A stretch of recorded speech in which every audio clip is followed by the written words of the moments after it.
जब 14 वर्षों का वनवास पूर्ण हुआ, रावण का अंत हुआ और धर्म की विजय हुई, तब प्रभु श्री राम माता सीता और लक्ष्मण के साथ पुष्पक विमान से अयोध्या लौटे। उनके आगमन का समाचार सुनते ही पूरी अयोध्या आनंद से झूम उठी।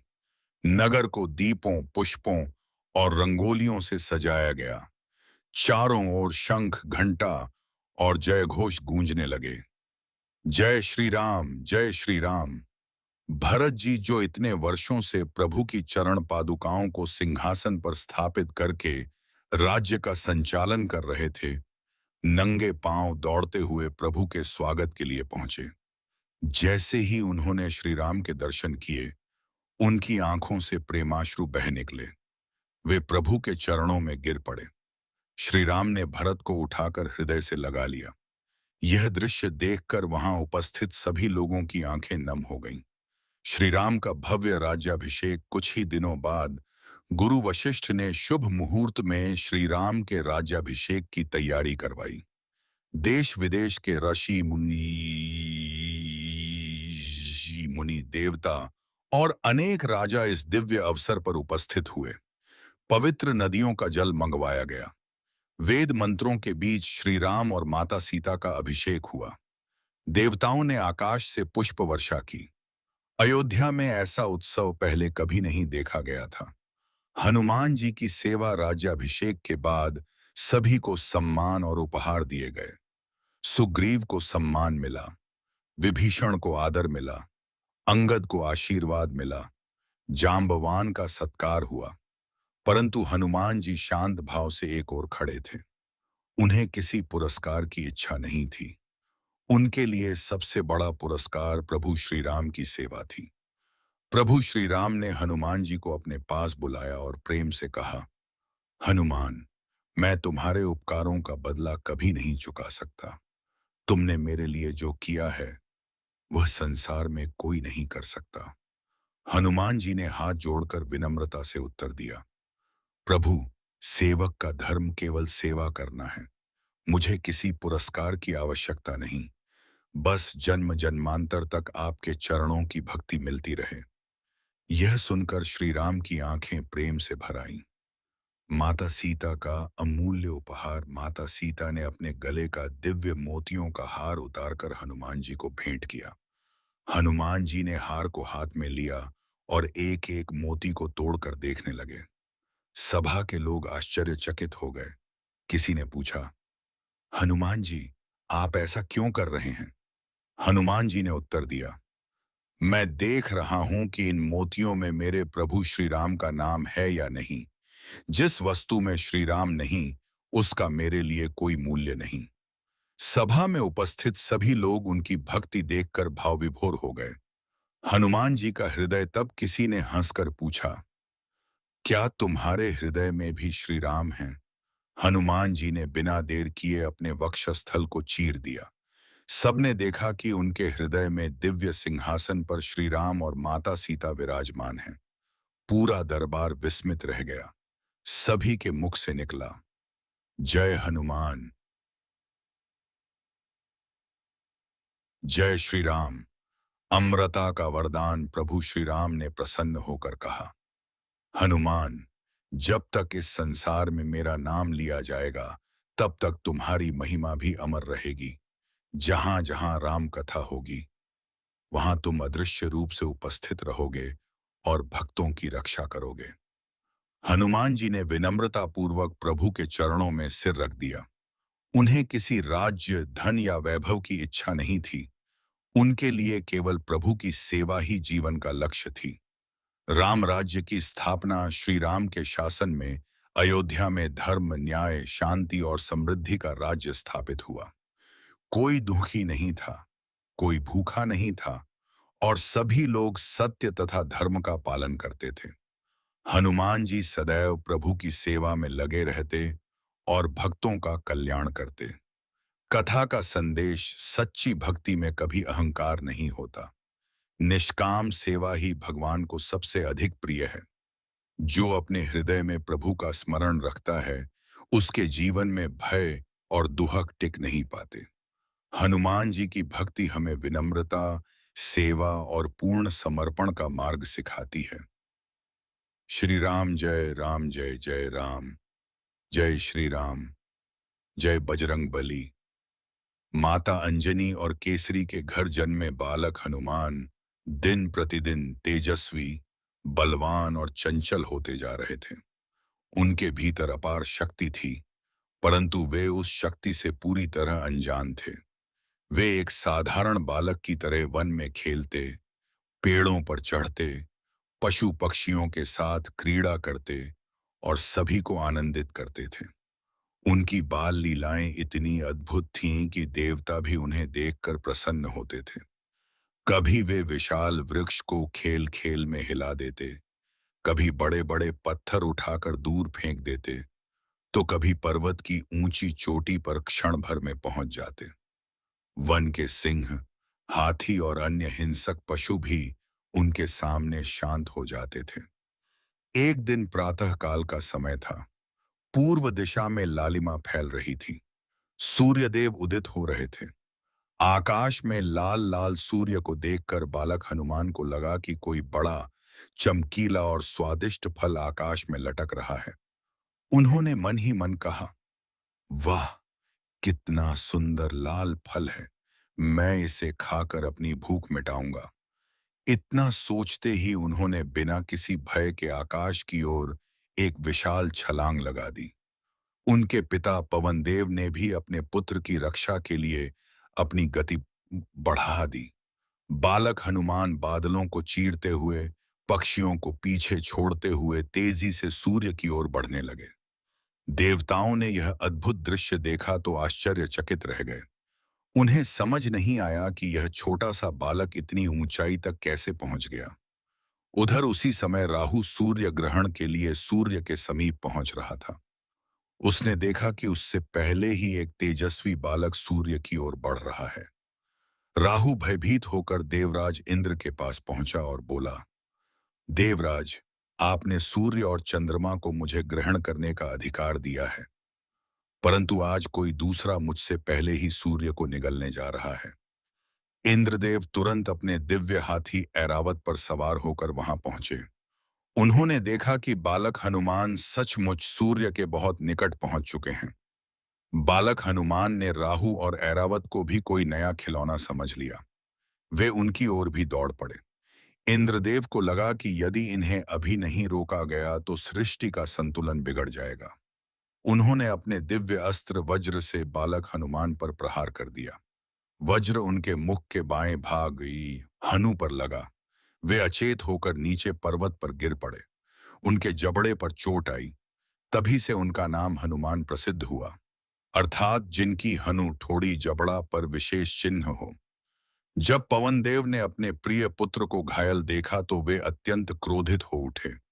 उन्होंने संपूर्ण संसार से वायु का प्रवाह रोक दिया। कुछ ही क्षणों में पृथ्वी पर संकट छा गया। मनुष्य, पशु, पक्षी, देवता, अकीदावम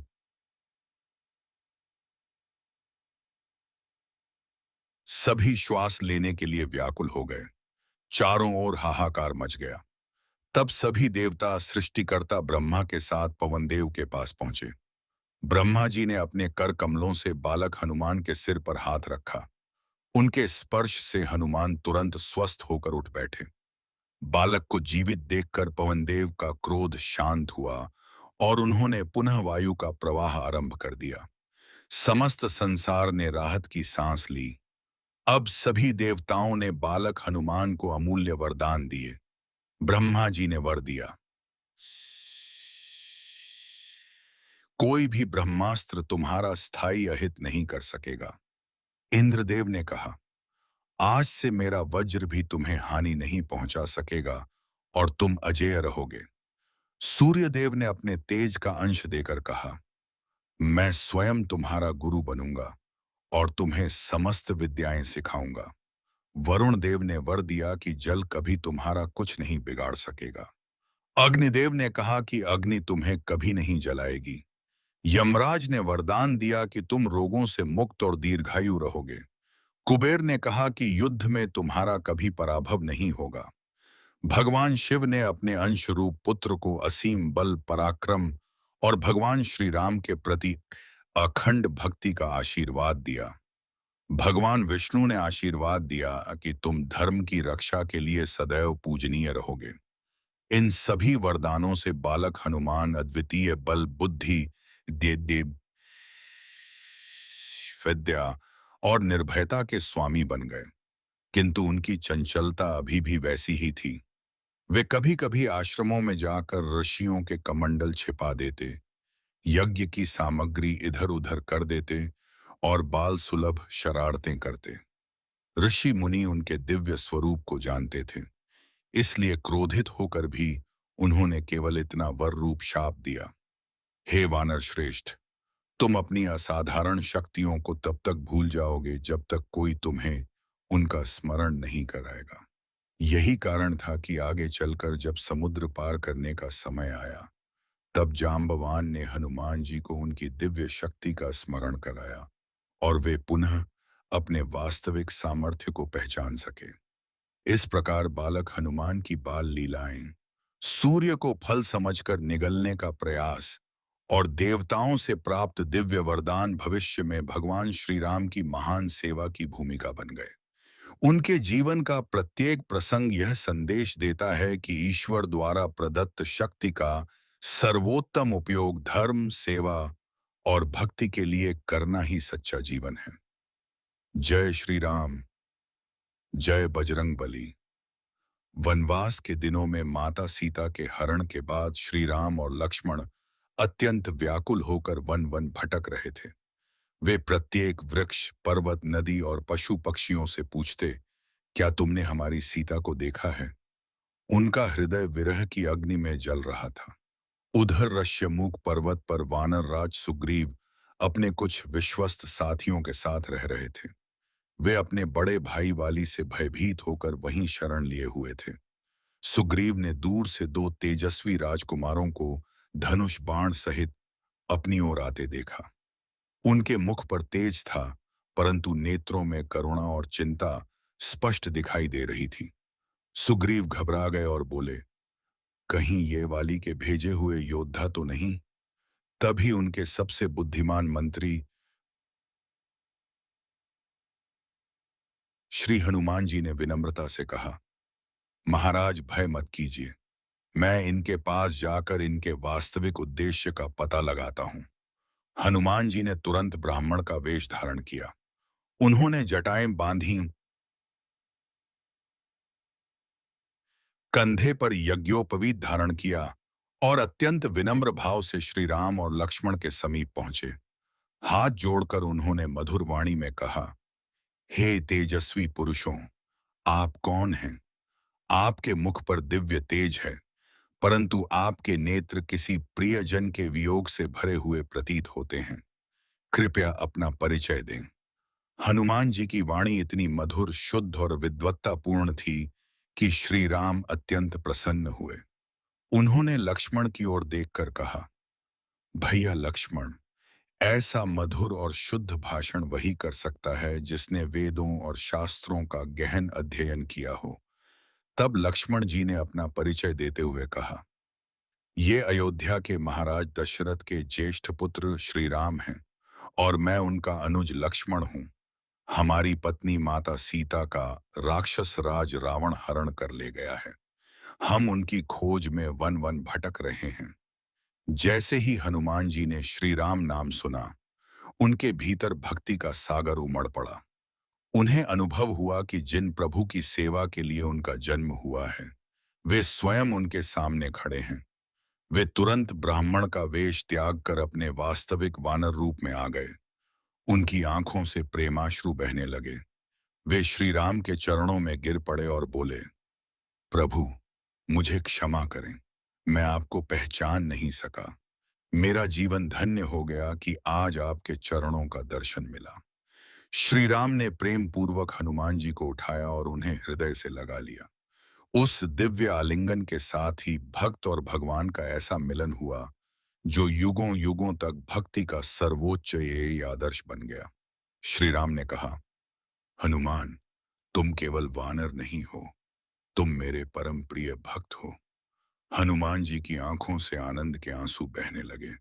उन्होंने हाथ जोड़कर कहा, प्रभु, आज से मेरा शरीर मेरा मन, मेरी बुद्धि, मेरा प्राण, सब कुछ आपकी सेवा के लिए समर्पित है। इसके बाद हनुमान जी ने श्री राम और लक्ष्मण को अपने कंधों पर बैठाकर ऋष्यमूक पर्वत पर सुग्रीव के पास पहुंचाया। सुग्रीव ने दोनों भाइयों का आदरपूर्वक स्वागत किया। हनुमान जी ने दोनों का परिचय कराया। श्री राम और सुग्रीव के बीच अग्नि को साक्षी मानकर मित्रता हुई।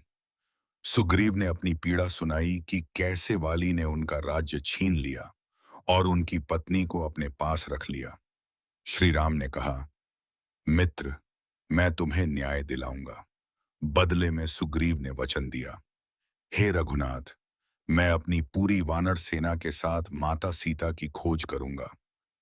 कुछ समय बाद श्री राम ने वाली का वध करके सुग्रीव को पुनः किष्किंधा का राजा बनाया। वर्षा ऋतु समाप्त होने पर सुग्रीव ने चारों दिशाओं में विशाल वानर सेनाएं भेजी। हनुमान जी को दक्षिण दिशा का नेतृत्व सौंपा गया, क्योंकि सभी जानते थे कि यदि कोई माता सीता का पता लगा सकता है तो वह केवल पवन पुत्र हनुमान है। प्रस्थान करने से पहले श्री राम ने अपनी अंगूठी उतारकर हनुमान जी को दी और कहा, हनुमान, यदि तुम्हें सीता मिले तो यह अंगूठी उन्हें दिखाना। इससे उन्हें विश्वास हो जाएगा कि तुम मेरे ही दूत हो। हनुमान जी ने दोनों हाथों से अंगूठी ग्रहण की और उसे अपने मस्तक से लगाया। उन्होंने कहा, प्रभु, जब तक माता सीता का समाचार लेकर आपके पास नहीं लौटूंगा, तब तक विश्राम नहीं करूंगा। श्री राम मुस्कुराए और बोले, हनुमान, मुझे तुम्हारी शक्ति, बुद्धि और भक्ति पर पूर्ण विश्वास है। हनुमान जी ने श्री राम और लक्ष्मण के चरणों में दंडवत प्रणाम किया और जय श्री राम का उद्घोष करते हुए दक्षिण दिशा की ओर प्रस्थान किया। उनके हृदय में केवल एक ही संकल्प था,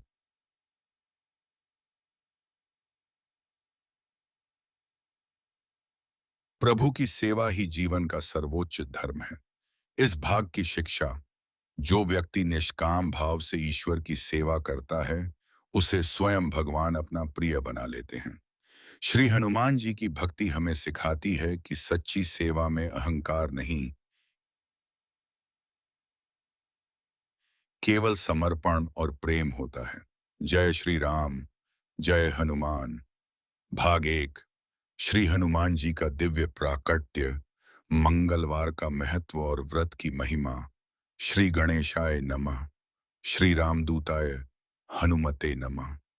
एक समय की बात है, त्रेता युग में जब पृथ्वी पर अधर्म बढ़ने लगा, राक्षसों का अत्याचार चरम पर पहुंच गया और धर्मात्मा लोग भयभीत रहने लगे। तब सभी देवता भगवान श्री विष्णु की शरण में गए। देवताओं ने विनम्रता से प्रार्थना की, हे प्रभु, पृथ्वी पर रावण और उसके समान अनेक दुष्टों का अत्याचार बढ़ गया है। धर्म की रक्षा कीजिए। भगवान विष्णु ने मुस्कुराकर कहा, मैं श्री राम के रूप में अवतार लेकर धर्म की स्थापना करूंगा। मेरे कार्य में सहायता के लिए भगवान शिव अपने अंश से एक महान भक्त को पृथ्वी पर भेजेंगे। भगवान शिव ने प्रसन्न होकर अपना तेज एक दिव्य शक्ति के रूप में प्रकट किया। उसी समय पर्वतराज की पुत्री अंजना देवी कठोर तपस्या कर रही थीं। वे वर्षों से भगवान शिव की आराधना कर रही थीं और एक तेजस्वी, धर्मपरायण पुत्र की कामना कर रही थीं।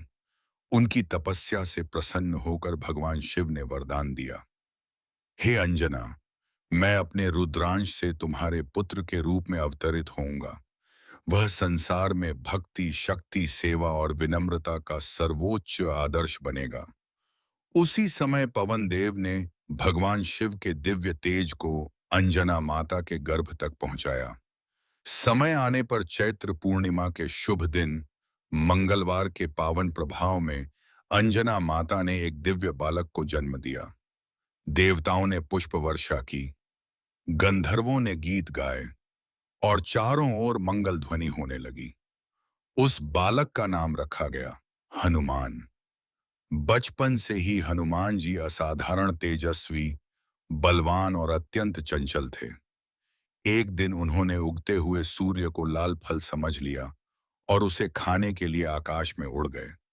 देवता आश्चर्यचकित रह गए। इंद्रदेव ने उन्हें रोकने के लिए वज्र का प्रहार किया। वज्र उनके ठोड़ी हनु पर लगा और वे नीचे गिर पड़े। इससे उनका नाम हनुमान पड़ा। पवन देव अपने पुत्र को घायल देखकर अत्यंत क्रोधित हुए और उन्होंने पूरे संसार की वायु रोक दी। समस्त प्राणी व्याकुल हो गए। तब सभी देवता आए और उन्होंने बालक हनुमान को अनेक दिव्य वरदान दिए। ब्रह्मा जी ने अजेय होने का वरदान दिया। इंद्रदेव ने अपने वज्र से कभी हानि न होने का वरदान दिया। वरुण देव ने जल से सुरक्षा दी। अग्निदेव ने अग्नि से रक्षा का आशीर्वाद दिया। सूर्यदेव ने ज्ञान और विद्या प्रदान करने का वचन दिया। यमराज ने अकाल मृत्यु से मुक्ति का वरदान दिया। इस प्रकार श्री हनुमान जी अद्भुत शक्ति, बुद्धि, विद्या और भक्ति से संपन्न हुए। मंगलवार का महत्व। मंगलवार का दिन श्री हनुमान जी को समर्पित माना जाता है। इस दिन श्रद्धा से उनकी पूजा करने से भय, रोग, संकट, शत्रु बाधा और नकारात्मक शक्तियां दूर होती हैं। जो भक्त सच्चे मन से हनुमान जी का स्मरण करता है, उसके जीवन में साहस, आत्मविश्वास और सफलता का संचार होता है। ऐसी मान्यता है कि मंगलवार को श्री हनुमान जी की विशेष कृपा शीघ्र प्राप्त होती है। इसीलिए इस दिन व्रत, पूजा, सुंदरकांड का पाठ, हनुमान चालीसा का पाठ और राम नाम का जप अत्यंत शुभ माना गया है। मंगलवार व्रत की महिमा। एक प्राचीन मान्यता के अनुसार जो व्यक्ति लगातार 11, 21 या 51 मंगलवार तक श्रद्धा और नियम पूर्वक व्रत करता है, उसकी मनोकामनाएं पूर्ण होती हैं। यह व्रत केवल धन या सुख के लिए नहीं, बल्कि मन की शुद्धि, आत्मबल, धैर्य और भगवान की कृपा प्राप्त करने का भी माध्यम है। व्रत करने वाला व्यक्ति प्रातः स्नान कर लाल या केसरिया वस्त्र धारण करे, श्री राम हनुमान का ध्यान करे, दीपक जलाए, सिंदूर, चमेली का तेल, लाल पुष्प और गुड़ चना अर्पित करे, दिन भर संयम रखे और सायंकाल आरती करके प्रसाद ग्रहण करे। शास्त्रों में कहा गया है, संकट कटय मिटय सब पीरा, जो सुमिरय हनुमत बलबीरा। अर्थात जो भक्त श्री हनुमान जी का श्रद्धा पूर्वक स्मरण करता है, उसके सभी संकट और दुख दूर हो जाते हैं। इसी मंगलमय संदेश के साथ इस कथा का प्रथम भाग पूर्ण होता है। जय श्री राम, जय बजरंग बली। क्रमशः भाग 2 में श्री हनुमान जी की बाल लीलाएं, सूर्यदेव से शिक्षा प्राप्ति, ऋषियों का शाप और अद्भुत पराक्रम का विस्तृत वर्णन।